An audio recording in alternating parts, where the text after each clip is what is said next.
Bismillah, assalamualaikum warahmatullahi wabarakatuh. Alhamdulillah, salatu wassalamu ala rasulillah wa ala alihi wa sahbihi wa sallama taslima. Segala puji bagi Allah subhanahu wa ta'ala yang senantiasa memberikan pertolongan kepada kita untuk ubudiyah, menghambakan diri kepadanya, menjalankan aktivitas salat berjamaah, kemudian duduk sejenak untuk mendengarkan kalamullah wa kalamur rasul yang menjadi sumber pengambilan ibadah, muamalah dan akhlak. Pada kesempatan yang berbahagia ini kita akan lanjutkan lagi kajian kita dari kitab Samanuna Sababan Linnajati Minan Nar, 80 langkah selamat dari neraka jahanam. Sekarang di poin yang ke-15, yaitu husnul khuluq, akhlak yang baik.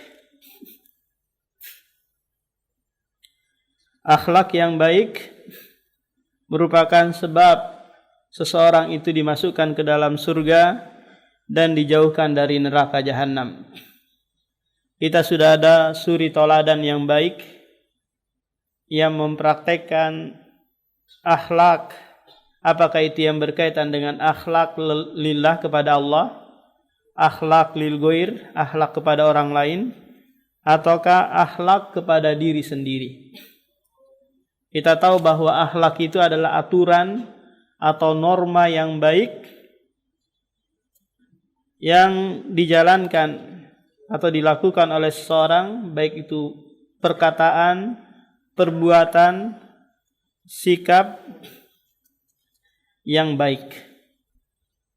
Abdullah bin Mas'ud radhiyallahu an berkata, "Innallaha qasama bainakum akhlaqakum kama qasama bainakum arzaqukum."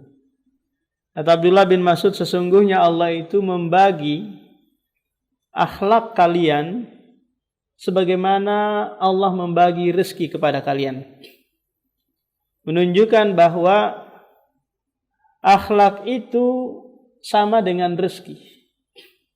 Ada orang itu dia sejak lahir sudah apa?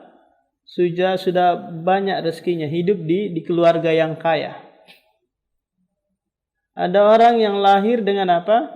Dengan keluarga atau di keluarga yang pas-pasan, bahkan susah. Nah, demikian juga akhlak. Ada orang itu yang dia dari sejak lahir hidup di lingkungan yang berakhlak, bertutur kata yang lembut. Seperti kalau di Indonesia di daerah Jawa Barat sana, Masya Allah, tutur kata mereka sangat lembut. Meskipun marah pun tetap suara yang rendah. Ya, ainaun teh. Beda dengan di Papua sana. Dari jarak dekat saja mereka kayak orang teriak ngomongnya. Di Makassar sana suaranya Suaranya keras-keras. Nah, kenapa? Karena bi'a, lingkungan, keluarga dan yang lainnya yang membuat mereka seperti itu. Apakah ini bisa dirubah? Bisa. Bisa diusahakan.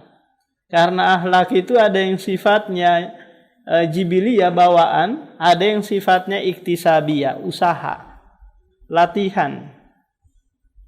Yang tadinya dia pelit, dia bisa menjadi menjadi orang yang dermawan. Yang tadinya dia sedikit ada yang nyenggol, langsung dia main parang, main pukul, dimarahin.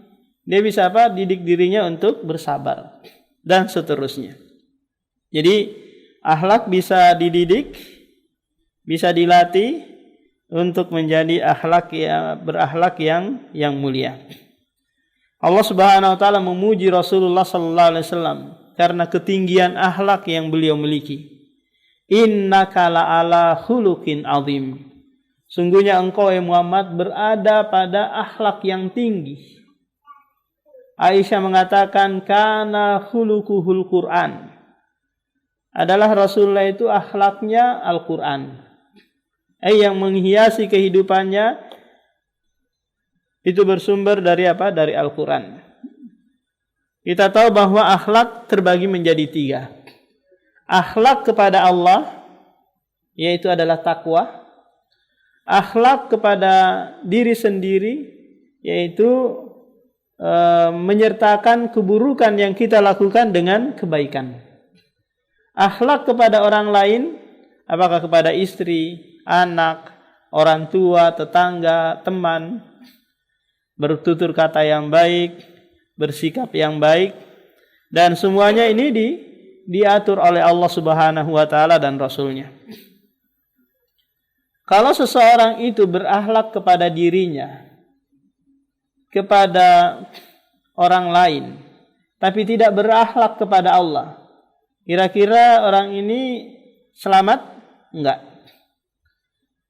Atau dia berakhlak kepada Allah, berakhlak kepada orang lain, tapi tidak berakhlak kepada dirinya sendiri, maka juga ini tidak selamat. Sehingga dia harus memperbaiki akhlaknya kepada Allah, kepada orang lain, dan kepada diri sendiri.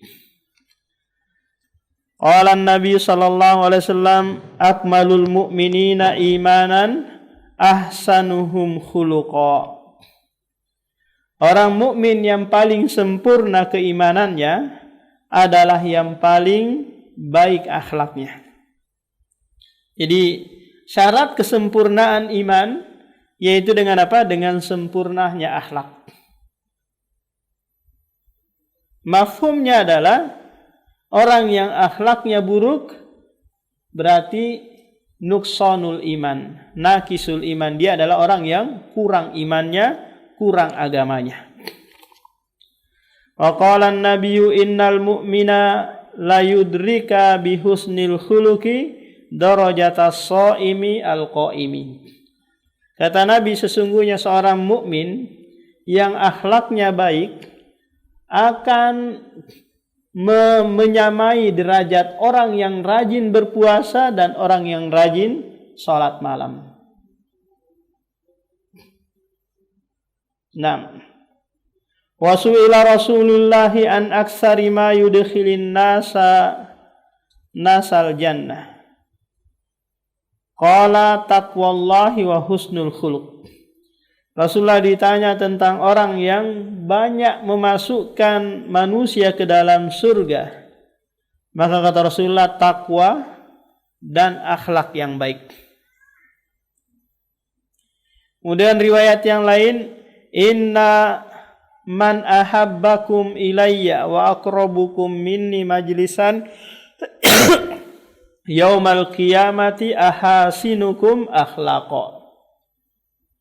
Orang yang paling aku cintai, orang yang paling dekat kedudukannya nanti di akhirat denganku adalah orang yang paling baik akhlaknya. Wa qala ana zaimun bi baiti fi rabadil jannati liman tarakal mira'a wa in kana muhiqqan wa bi baiti fi wasatil jannati liman tarakal kadhiba wa in kana mazihan wa bi baitin fi a'lal jannah liman hasuna khuluquh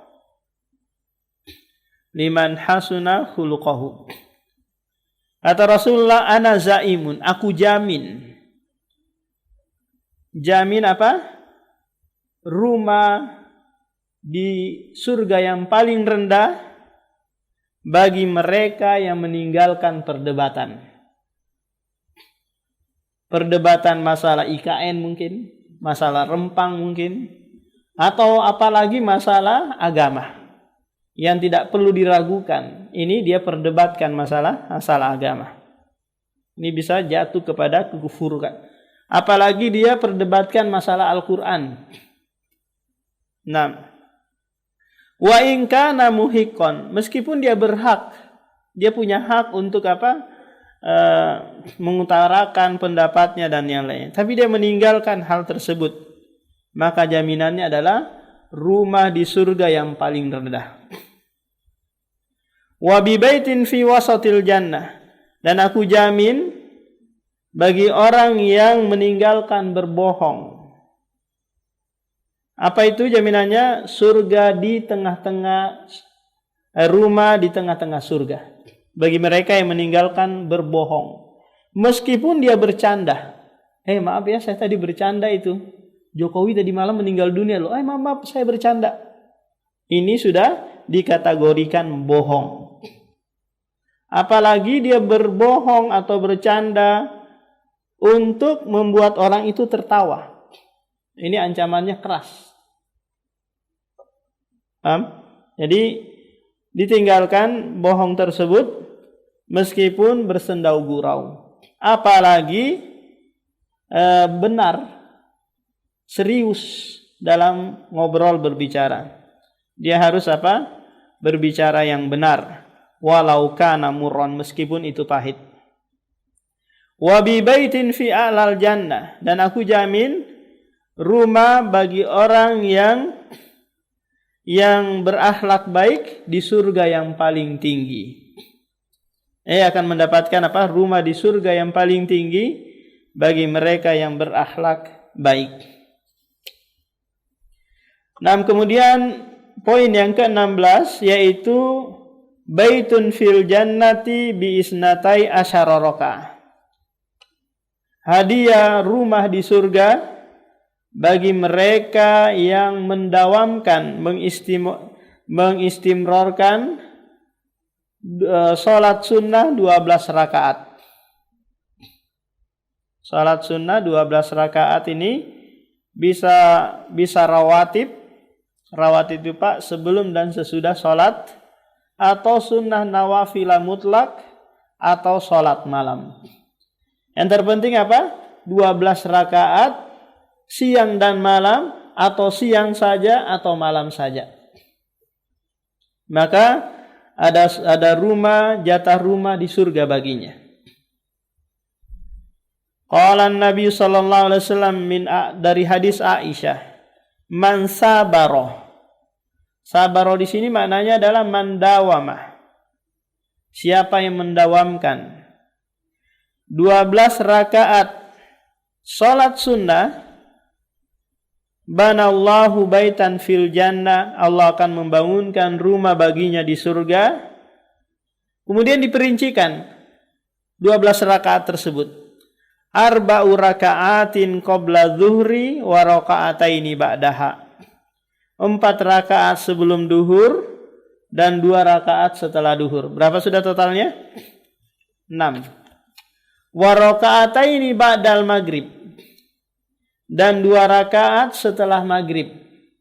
8. Wa raka'ataini ba'dal isya, dan 2 rakaat setelah isya. Berapa sudah? 10. Dan 2 rakaat sebelum fajar atau salat qobliyah subuh. Disebutkan hadis yang tersendiri menyebutkan tentang keutamaan salat qobliyah subuh ini di hadis Aisyah. Raka'atal fajri khairum minad dunya wa ma fiha. 2 rakaat qobliyah subuh itu lebih baik daripada dunia dan seisinya. Coba terbayang nggak kita Pak, meskipun menghabiskan umur banting tulang keras keringat, untuk menguasai Balikpapan saja kita nggak bisa. Meskipun sogok sana sogok sini, menjadi pemimpin penguasa di Balikpapan. Paling kita duduk di kantor wali kota, nggak bisa menguasai penuh, baik itu kotanya, tanahnya, orang-orangnya. Apalagi menguasai dunia. Nggak usah dunia, Indonesia aja kita nggak bisa menguasai. Ini cukup dengan 2 rakaat qobliyah subuh, kita akan setara dengan menguasai dunia dan seisinya. Menunjukkan bahwa dunia ini sangat rendah di mata Allah dan Rasulnya. Kita tahu bersama bahwa salat sunnah rawatib itu jumlahnya ada 24 rakaat. Berdasarkan hadis-hadis yang sahih. 4 rakaat sebelum duhur, Tentunya ini 2 kali salam, 2 kali tasyahud. Kemudian 4 rakaat setelah duhur. Berapa sudah jumlahnya? 8.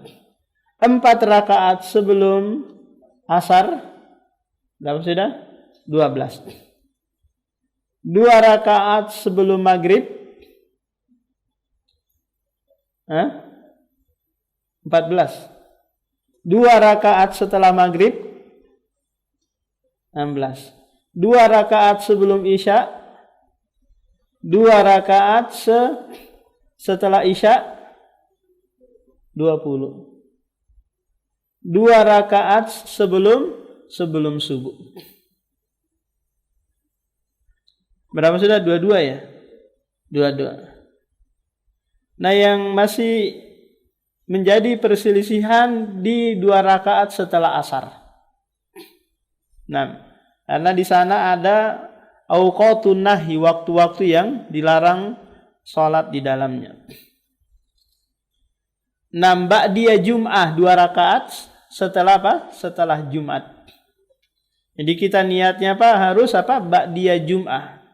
Nggak boleh apa? Ba'diyah duhur. Paham? Karena kita sholat Jumat, bukan sholat duhur.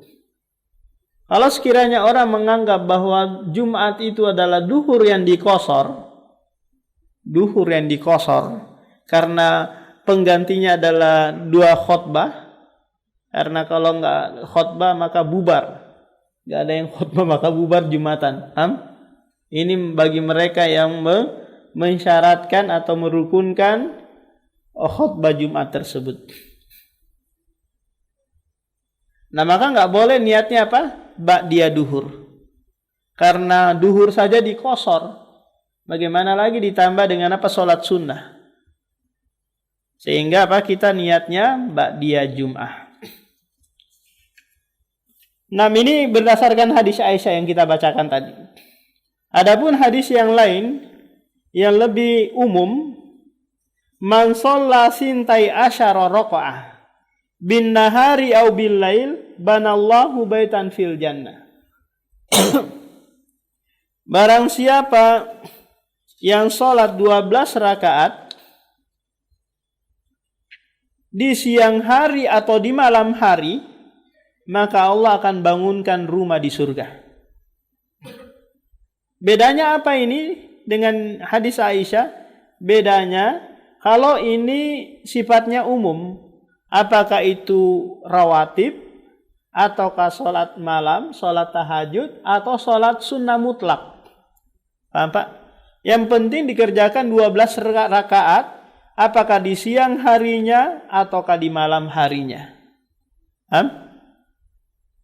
Plus dawam, istiqomah. Ini yang berat. Istiqomah. Merutinkan 12 rakaat ini. Karena Allah Subhanahu wa taala sangat mencintai amalan yang sedikit tapi istiqomah. Daripada banyak, hari ini Masya Allah full dia kerjakan, besok hanya qobliyah duhur saja. Besoknya lagi sudah nggak ada. Capek. 6 sedikit tapi istiqomah itu lebih baik. 6 ini yang bisa disampaikan mengenai 2 poin ini. Subhanakallahumma bihamdik, asyhadu an la ilaha illa anta, astaghfiruka wa atubu ilaik. Assalamualaikum warahmatullahi wabarakatuh.